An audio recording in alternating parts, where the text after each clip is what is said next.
Let me ask you something. Why do we still treat ERP like a project when the business never stops changing? We celebrate go live like it's the finish line, but in reality, that's where the real problems begin. Misalignment creeps in, visibility drops, and what was once a transformation slowly turns into technical debt. So, what if ERP was never meant to be done? What if the real answer is building something continuous, something evergreen? That's exactly what we're getting into today. I'm your host, George Collier. I'm joined by Per Karlsson, CEO, enterprise architect, and advisor at SOLVR, helping organizations move beyond one-off ERP programs into continuous people-led transformation that actually sticks. That's a big shift in thinking. Let's get into it.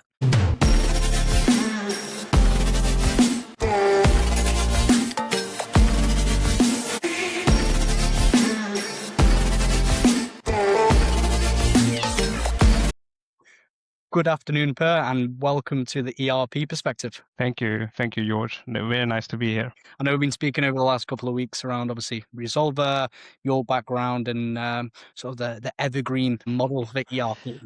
But before we get into all of that, it'd be good to give the audience a little bit more information about who Per Karlsson is. Yeah, sure. So I started more in manufacturing, more on the business side, did supply chain coordination roles and production manager roles. Then, as some people are introduced to an ERP project, got hooked, moved over to the IT side, spent a few years as an IT consultant, came into an architect role quite quickly because understanding the business side of things put me in that spot, and spent a few years as a consultant, different sizes, and then after a while went into an IT manager role and went to the other side and saw things from totally different perspectives. And basically some of the challenges I felt being on all sides kind of encouraged me to create SOLVR, and together with a lot of colleagues who's also been with me through the years in different roles, different companies. Basically, we thought there's something here with understanding the different perspectives and roles, both business side, IT, as a customer, as a vendor, working let's say, in different engagement model, and kind of that encourages us to say we can be more flexible than other people because we can be understanding of the different perspectives. Just to give the audience an understanding, how long have you been in the industry for? And you mentioned obviously you've got more consulting in manufacturing, and that sort of brought you to present day. Yeah, so around 2011, then it was Oracle systems, and then 2012 I jumped on the Microsoft bandwagon and kind of went with the AX, and then the engagement got bigger and Dynamics became 365, and then as engagement and finance operation. But previously I've been exposed to different kinds of ERP, both small and large. I think I became an architect unusually fast within a year, and then actually it's been most of the time as an architect. So I spent 6 years doing that, and then I spent 5 years as an IT manager. And then with SOLVR, we started working actively 2023, January. Yeah, I know it's been an exciting couple of years for you guys. And I know speaking previously in some of the episodes on the ERP perspective so far, a major topic why transformation shouldn't be a one-off program. It's a one-time event. So I'm so glad we get to discuss this with you. I mean, sort of briefly before we get into the questions I have for you today, why did you think it was important to discuss, the evergreen ERP model and this topic? No, but I think there's kind of come into different engagement, and I see in different phases, and I see that it loses its purpose over time. Also, what kept me thinking up at night was also, what is a success of a project? Sometimes it was a political success, but it didn't really give the business anything happiness or working, and sometimes it was the other way around. And I think from that point, kind of what is the scope? And then I think it's becoming more evident the scope is moving faster and faster. And that, I think, is the whole concept of having a monolithic ERP which you upgrade every 10 years is obsolete in itself, and that is creating some challenges as I see it. Yeah, I mean, there is that debate at the moment where it's, is it still an ERP project? So quickly and it was constantly evolving. Is it a project event, or is it that continuous improvement and updates and training? So yeah, I think it's a fantastic topic for today's discussion. Yeah, it's one of our passion, and I think to really leverage the IT stack all the IT components or all the different technologies that comes faster and faster. It's definitely something that needs to be rethinking. Fantastic. I mean, to summarize, obviously your position and obviously what Resolve would do, you're essentially helping organizations move beyond obviously that one-off ERP program, but by designing the continuous people-led transformation model, obviously aligning the strategy, technology, and the adoption as well, if I'm correct. Yeah, absolutely. We try not to be an implementation partner, but more how do you get more out of it? So even if you are in the beginning of the phases, we don't know what to buy, or we bought something, we cannot get the most out of it, but it could also be other things. The ERP side is not linked to our compliance side. We have ISO and other aspects that actually all of it needs to fit together. So we try to be that kind of how to put structure around things and then help partners or customers. Sometimes we do more consultancy around it, basically. If ERP is still treated as a fixed project, but cloud platforms are constantly evolving, is the industry still operating with an outdated mindset? What are the consequences of them if they are doing that? Yeah, no, definitely. I think coming back to maybe a little bit that some of the best practices is like, okay, we have a ERP, as you said. Is it still an ERP project? And that ERP project has either a fit of a gap, and then basically you try to squeeze everything into it. But at the same time, coming into the cloud, but also coming in the Evergreen updates, you can already see that already while you're building or configuring, some of it changes. So even the foundation you're building on is changing at the same time. And then if you cannot fully move into that cycle, and I would arguably say that you shouldn't, but if you say, okay, we're going to have one, let's say waterfall, and it's going to be this, but you need to prepare as soon as you go live, then you are in front of the train. The updates keeps coming. And if you haven't prepared yourself also for that kind of environment, then oops, now things stop happening and we don't know how to deal with it. Yeah. I mean, with those constant updates, I know there's going to be obviously, these updates. I mean, there's probably a competitive advantage if you can, optimize what these updates include, how they can be an advantage to your business. Some of the consequences of not keeping up, one obviously could be that lack of competitive advantage, but also potentially, I don't know if this is correct, but damaging to your processes. Yeah, exactly. It's both sides of it, as you point into that. Either it could be that if you've done too much, let's say customizations or configuration, some things might change, but also some actually came in that your business really can benefit on it. And if you're not on your toes, you're actually missing an opportunity to use the new features that comes with whatever system you've chosen. And I think that's kind of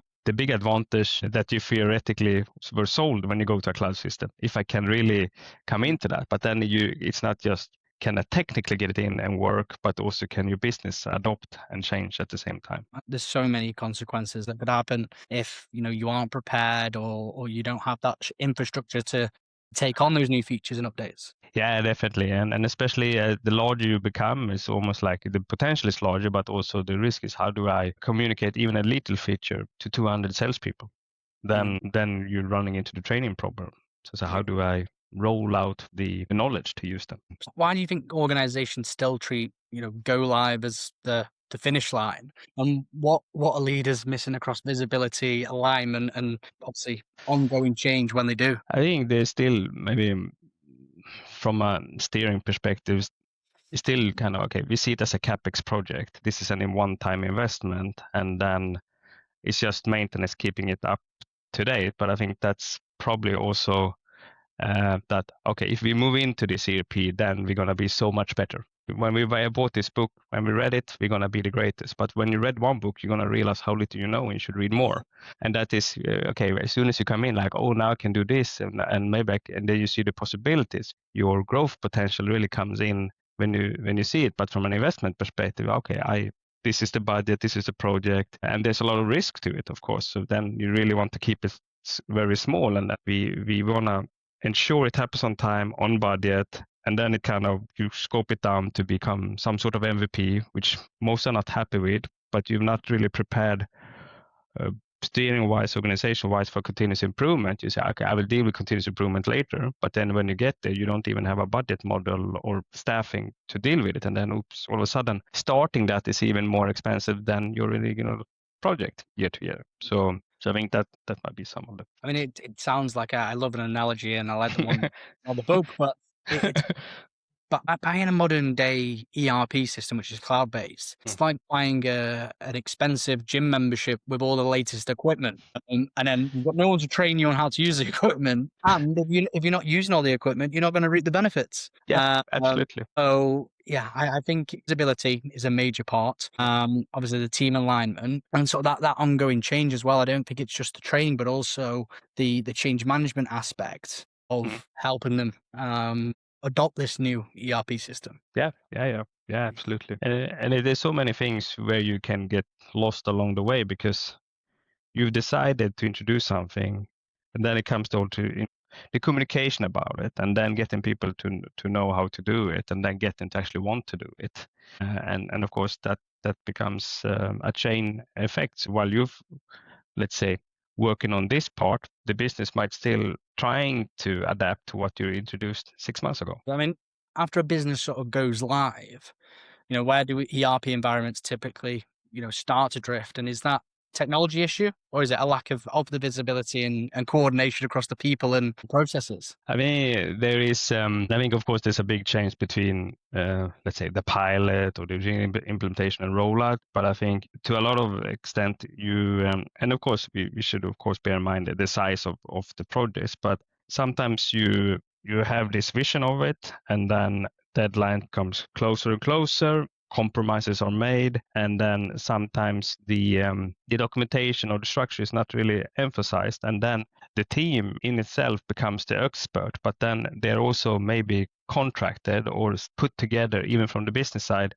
purely for this project, and then after hypercare they are supposed to do something else, go back to the business or go to a different client and different thing. And then if your structure and knowledge base or moving into continuous improvements is not there, then, and if you've done a lot of compromises, then kind of how you built the car, why did you build the car, where was the car supposed to be driving, and all the teachers are gone, then you are in a little bit of a catch up. Yeah, I can imagine.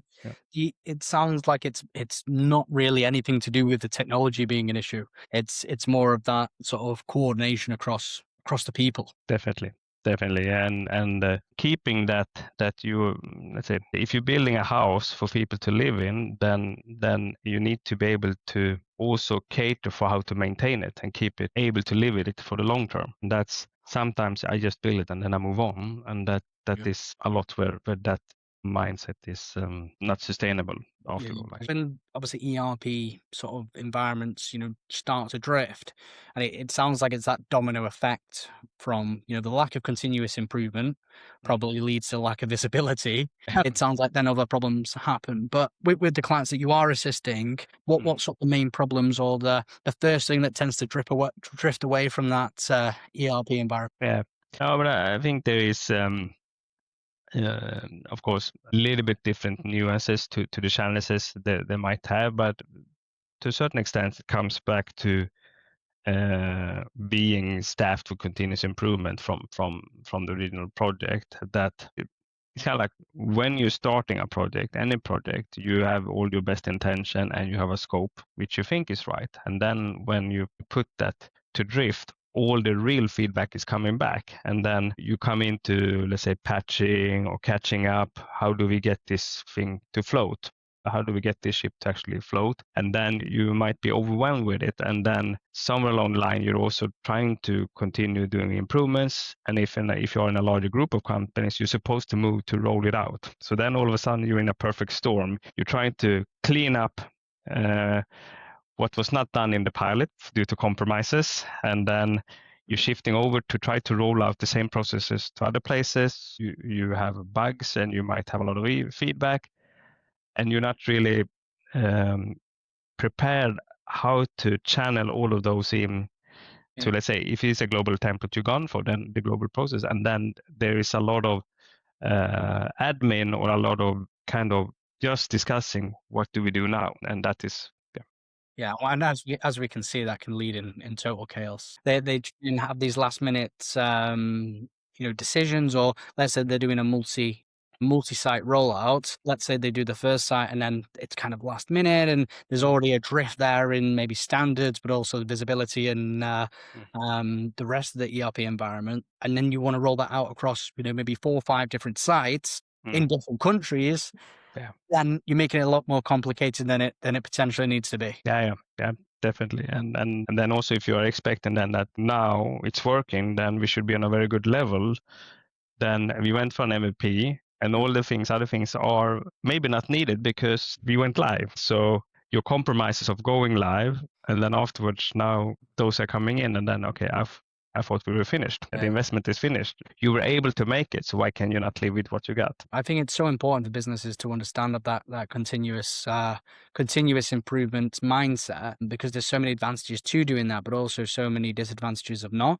And I know obviously Resolver and you guys like to think about it as evergreen, which some people, obviously most people will know, but some people might not. I mean, what does the Evergreen ERP model actually look like in practice, not just in systems, but in how the business stays aligned with as change continues? Yeah, I think it's kind of like you need, as a way, you need all of it to be kind of channelized into the right things to do. As I see it, kind of like traditionally you have a lot of lists, a lot of you have your typical requirements, and then you have your change request, and then you hopefully release it, and then you have potential issues and bugs and all these things. Sometimes that just becomes too much to actually see what is the business benefit and these things.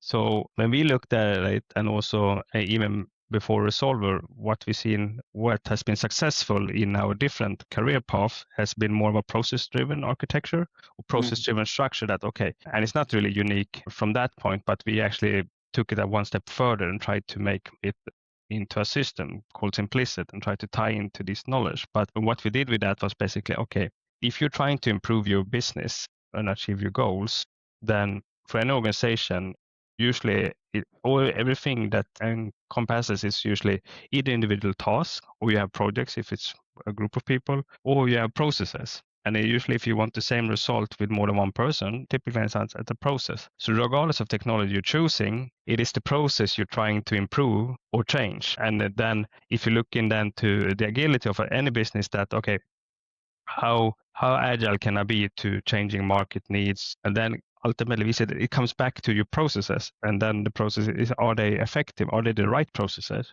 And are they efficient? Are they then efficiently done? So with that, basically we tried to tie it around the process. That okay, if we then tie in the requirements against the process activities, then, and it's not really a unique concept here with user stories. We like to call it people stories, because user stories sounds like okay, it's a requirement. But there are people stores, I have issues, or I don't know how to do it, or I know how to do it, it technically works, but I actually don't want to do it. I'm just going to have a deviation because I'm not following the process. And then if you try to combine all of these practices, you can see that processes is more of a unified language across a lot of different practices, both ERP, compliance, business versus IT. And that's kind of where we put the focus on.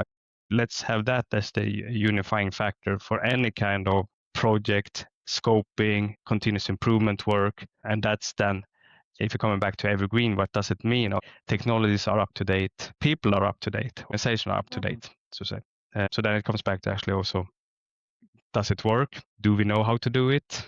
Are we efficient? Yeah, I mean, I know the Evergreen model, it sounds ideal if people could follow it.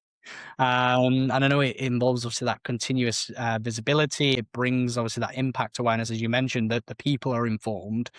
And it sounds like the change management or the change planning even is more structured and enabled for the business. It allows them to move forward in change. And I know you touched briefly on some Simplicit. What exactly is that? So after doing a few projects, we thought it's the same thing over and over. So we thought maybe because it's almost like reinventing the wheel in every project, creating your project sites, how to do a requirements, how to approve it, how to write test cases, and all of these things. So we thought, why not just put in a pre-made system which helps you do that? You don't need to reinvent the wheel. So we made that.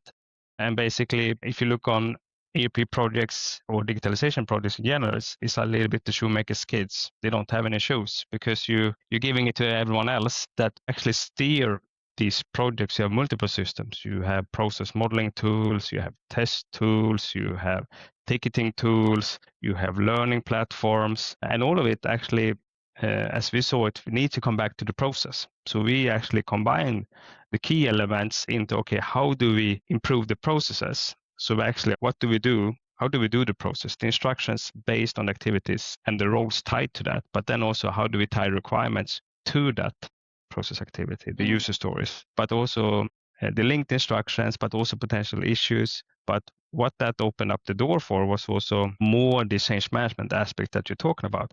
If I can tie issues or change requests to a process activity, I can also know which role is performing it. And then I can actually also know who I should inform and who I should be training. And that is the real challenge that, okay, you're releasing features and hopefully you know why you're doing it. But then after releasing it, impacts several hundred people and you cannot really, okay, you're sending out mass communication. Came a lot of new things, we fixed it, and there's a new improvements, but actually you cannot really have the support to actually, okay, how do we follow up that these people have been notified if they need to be that, or they have done some new exercises? And that is kind of some of the aspects we put into Simplicit, but it's also basically, as my colleague said, he usually says that we put all our brains and put it on a bottle and we call it Simplicit. So that's Fantastic. another explanation of it. If a business was, they're looking to go live, they're looking to move to a cloud ERP, and they want to adopt this Evergreen model, or be more agile, be in the mindset of continuous ERP models. When would they look for a system like Simplicit? Would that be before they go to the cloud? At what point would a customer say, right, we want to have a look at this Simplicit system? I think actually we try to make it so it doesn't really matter, because when you need it, and sometimes if you don't think you need it, then probably you're not ready for it. And I think what I mean with that is that, let's say I went live and my users cannot find their instructions, then you go for it.